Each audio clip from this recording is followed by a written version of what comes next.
ലോക്സഭാ തെരഞ്ഞെടുപ്പിൽ പ്രിയങ്ക മത്സരിച്ചേക്കില്ല. റായ്ബറേലി മണ്ഡലത്തിൽ മത്സരിക്കാതെ പ്രചരണത്തിൽ സജീവമാകാനാണ് പ്രിയങ്കയുടെ നീക്കം. അമേഠിയിൽ രാഹുലിന്റെ സ്ഥാനാർത്ഥിത്വത്തിലും അന്തിമ തീരുമാനം വൈകുകയാണ്. അതേസമയം ആത്മവിശ്വാസം ഇല്ലാത്തതിനാലാണ് കോൺഗ്രസിന്റെ സ്ഥാനാർത്ഥി പ്രഖ്യാപനം വൈകുന്നതെന്ന് കേന്ദ്രമന്ത്രി അമിത് ഷാ തുറന്നടിച്ചു. അമേഠിയും റായ്ബറേലിയും കോൺഗ്രസിന് ബാലികേറാമലയായി തുടരുകയാണ്. ഇരുമണ്ഡലങ്ങളിലെയും സ്ഥാനാർത്ഥികളെ സംബന്ധിച്ച് അനിശ്ചിതത്വം നിലനിൽക്കുന്ന സാഹചര്യത്തിൽ കോൺഗ്രസ് നേതൃത്വം പലതവണ യോഗങ്ങൾ ചേർന്നു. ഫലം കാണാത്തതിനാൽ തീരുമാനം കോൺഗ്രസ് അധ്യക്ഷൻ മല്ലികാർജ്ജുന ഖാർഗെയ്ക്ക് വിട്ടു. കോൺഗ്രസിന്റെ പരമ്പരാഗത മണ്ഡലങ്ങളെന്ന് വിശേഷിപ്പിക്കുന്ന അമേഠിയിലും റായ്ബറേലിയിൽ നിന്നും കോൺഗ്രസ് കുടുംബത്തിലെ ഇളം തലമുറയെ പിന്നോട്ട് വലിക്കുന്ന ഘടകങ്ങൾ പലതാണ്. അതേസമയം ആത്മവിശ്വാസമില്ലാത്തതിനാലാണ് കോൺഗ്രസിന്റെ സ്ഥാനാർത്ഥി പ്രഖ്യാപനം വൈകുന്നതെന്ന് കേന്ദ്ര ആഭ്യന്തരമന്ത്രി അമിത് ഷാ തുറന്നടിച്ചു.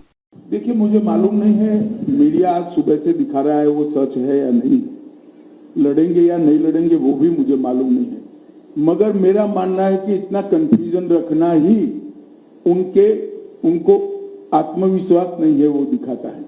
उत्तर प्रदेश में जिस प्रकार की आज स्थिति बनी है वो अपनी परंपरागत सीटें छोड़कर भागे हैं। मैं नहीं मानता वो लड़ने की हिम्मत कर पाए।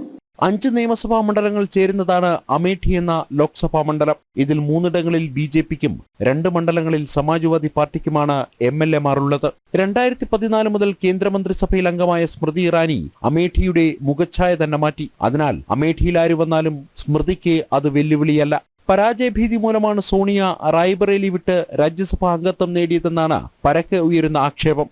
ആ മണ്ഡലത്തിൽ പ്രിയങ്കയും സുരക്ഷിതയല്ലെന്നാണ് കോൺഗ്രസ് നേതൃത്വത്തിന്റെ വിലയിരുത്തൽ. അതിനാൽ റായ്ബറേലി മണ്ഡലത്തിൽ മത്സരിക്കാതെ പ്രചരണത്തിൽ സജീവമാകാനാണ് പ്രിയങ്കയുടെ നീക്കം. ജനം, ഡൽഹി.